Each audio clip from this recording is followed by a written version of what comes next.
अस्सलाम वालेकुम students, welcome to CBEL concept based education learning YouTube channel. मैं हमाद अहमद, आपका ट्यूटर। जैसा कि आप स्टूडेंट्स को पता है, हम इस साल paper preparation for ADC part 1 जिसे बीकॉम पार्ट 1 और ADC पार्ट 2 जिसे बीकॉम पार्ट 2 भी कहते हैं, एग्जाम्स प्रिपरेशन करवा रहे हैं। और ये एग्जाम प्रिपरेशन तीनों यूनिवर्सिटीज़ के स्टूडेंट के लिए, जिसमें पंजाब यूनिवर्सिटी, सरगोदा यूनिवर्सिटी और गुजरात यूनिवर्सिटी के स्टूडेंट्स इंक्लूडेड हैं। सो आप स्टूडेंट्स ज़्यादा से ज़्यादा चैनल को ज्वाइन करें, चैनल को ज़्यादा से ज़्यादा सब्सक्राइब करें, वीडियोस को लाइक किया करें ताकि आपके पास हर वीडियो बर वक्त पहुंचती रहे। सो आज स्टूडेंट्स, हम जिस क्लास के बारे में डिस्कस करने लगे हैं, इस क्लास का नेम है ADC पार्ट 1 जिसे बीकॉम पार्ट 1 भी कहते हैं, और उसकी बुक है अकाउंटिंग।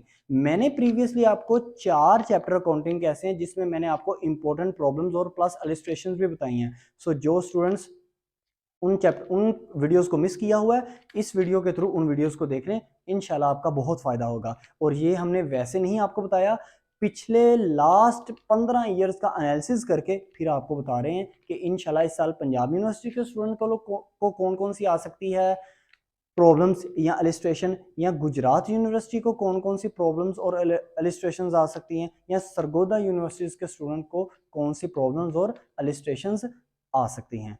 सो स्टूडेंट्स, आज हम लेक्चर शुरू करते हैं अपना बिल ऑफ एक्सचेंज का। बिल ऑफ एक्सचेंज के आज मैं आपको इंपॉर्टेंट प्रॉब्लम्स बताने लगा हूँ। ये प्रॉब्लम्स ही कर लें आप, इंशाल्लाह आपके इलस्ट्रेशंस सोल्व हो जाएंगी। चलें, टाइम ना वेस्ट किए बगैर हम अपना वीडियो को शुरू करते हैं। देखिए, मैंने एक पेज पे लिखी हुई है सारी। सबसे पहले क्वेश्चन लिख लेते हैं, प्रॉब्लम्स लिख लेते हैं, फिर मैं आपको साथ साथ ही बताता जाता हूँ। आप ना बुक के ऊपर टिक लगाते जाएं या फिर आप ना एक पेज के ऊपर नोट करते जाएं इन चीज़ों को। लेकिन सबसे पहले आपको कौन सी प्रॉब्लम वो पूछ सकता है, सबसे पहले आपको वो प्रॉब्लम इंपॉर्टेंट जो है वो आपकी प्रॉब्लम नंबर 7। फिर देखिएगा प्रॉब्लम नंबर 9, इसके बाद प्रॉब्लम नंबर 7 होगी, प्रॉब्लम नंबर 9, प्रॉब्लम 10। ये प्रॉब्लम वेरी इंपॉर्टेंट है, मैं आगे लिख देता हूं, वेरी इंपॉर्टेंट। आगे देखिएगा प्रॉब्लम नंबर 12। फिर आपके पास problem number 14, problem number 16, problem 19, problem number 22, और लास्ट में देख लीजिएगा आप अपनी प्रॉब्लम 23। अगर बहुत ही टफ उसने क्वेश्चन डाला ना, तो वो प्रॉब्लम 23, 22 इनको डालेगा। इन सब प्रॉब्लम्स को आप सोल्व कर लीजिएगा। ये बहुत इंपॉर्टेंट वो प्रॉब्लम्स हैं जो मैंने आपको समझने की एक छांटी करके आपको एक चीज दी है कि आप इन प्रॉब्लम्स को देखें, इंशाल्लाह आपका फायदा होगा। अब स्टूडेंट्स, एक बात सुनिएगा बहुत काम की। आपको ना बिल ऑफ एक्सचेंज में भी बच्चों को बहुत प्रॉब्लम पड़ती है, क्योंकि बच्चों को यही नहीं पता चलता कि हमने कैसे इसको सोल्व करना है। जैसे कि मिसाल के तौर पर, अगर कोई बिल बैंक में ए पर्सन है और बी पर्सन है, ए पर्सन ने बैंक से बिल डिस्काउंटेड करवा लिया तो उसका क्या मतलब है, एंडोर्समेंट करवा लिया तो उसका क्या मतलब है, अच्छा इसको बैंक को हमने सेंड किया फॉर कलेक्शन तो इस चीज़ का क्या मतलब है, अगर ये भी काम कर लिया तो डिसहोनर हो गया चेक या बिल ऑफ एक्सचेंज, सॉरी डिसहोनर हो गया तो इसकी एंट्रीज कैसे पास करेंगे, अगर डिसहोनर के बाद उसने नोटिंग चार्जेस का कह दिया तो उसको कैसे सोल्व करेंगे, इंटरेस्ट का कैसे काम करेंगे। देखें ये सारी चीज़ें, क्योंकि अभी तो हमारे पास टाइम नहीं है इतना, सो ये सारी चीज़ें मैं आपको डिटेल में नहीं बता सकता, लेकिन मैं आपको थोड़ा थोड़ा गाइड कर देता हूँ। स्टूडेंट्स, अगर आपके पास पेपर में ये आ जाए कि डिस्काउंट करवाया बिल, तो याद रखिएगा इसका मतलब होता है बैंक को सेल कर दिया। ओनरशिप जिस बंदे ने सेल किया, चाहे वो अमजद है, ए है, अकबर है, कुछ भी है, उसके पास उसकी ओनरशिप नहीं रही। सो जब लास्ट डेट पे पैसे लेने की बारी आएगी तो वो बैंक लेगा बी पर्सन से। आगे चलते हैं इंड्रोसमेंट को। इंड्रोसमेंट का मतलब ये होता है कि ए पर्सन और बी पर्सन, ए पर्सन जिसने बिल ड्रा किया ना, उसने कोई उसका क्रेडिटर था पर्सन सी, उसके उसने पैसे देने थे उधार, तो उसने क्या किया, उसने उसको पैसों की जगह बिल बेच दिया। अब यहाँ पे बिल नहीं बिका है, लेकिन बिका किसको है, बैंक को नहीं, इंडोर्समेंट में बिल बिकता है किसी क्रेडिटर को, और वो क्रेडिटर किसी भी नेम का हो सकता है। अब लास्ट के एंड पे मतलब जब मेच्योरिटी की डेट आएगी तो पैसे लेने के लिए बी के पास कौन जाएगा, सी जाएगा। सो एंट्रीज सी और बी के दरमियान में पास होंगी।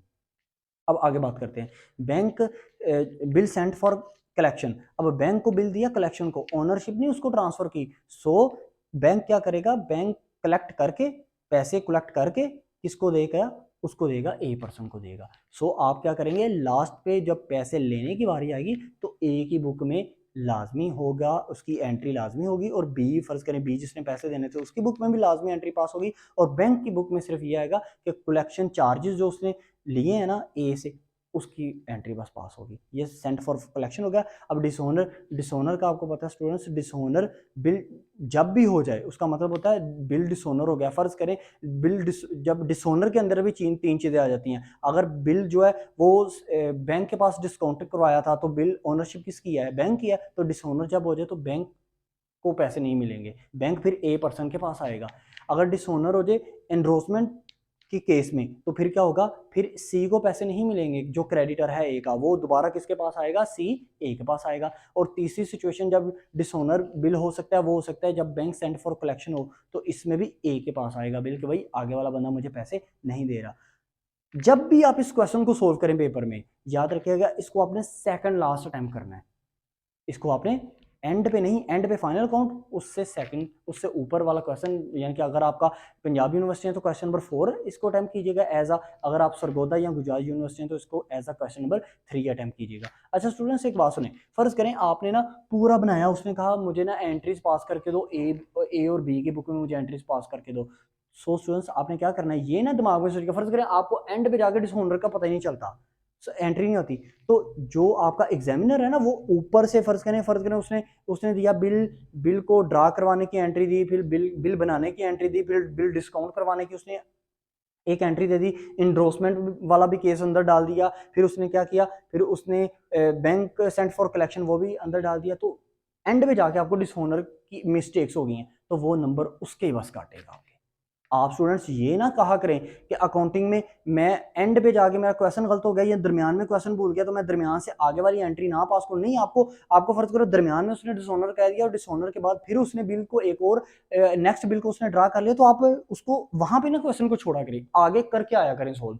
आपको जितना आता है ना, चाहे वो दरमियान से आता है, ऊपर से आता है, सबसे लास्ट से आता है, आप उसको सोल्व करके आया करें, आपको नंबर मिलेंगे। इस वजह से बच्चे फेल होते हैं, क्यों, वो क्वेश्चन दरमियान में बोले ना, वो दरमियान में कांटा लगा के वो क्रॉस लगा के आ जाते हैं, कहते हैं नहीं हमें तो आगे से आता नहीं। हालांकि आगे फर्ज करें उसने अगर नेक्स्ट बिल फिर ड्रा किया हुआ है तो आप उसकी एंट्री कर दो, कम से कम आपको 1-2 नंबर तो मिलेंगे ना।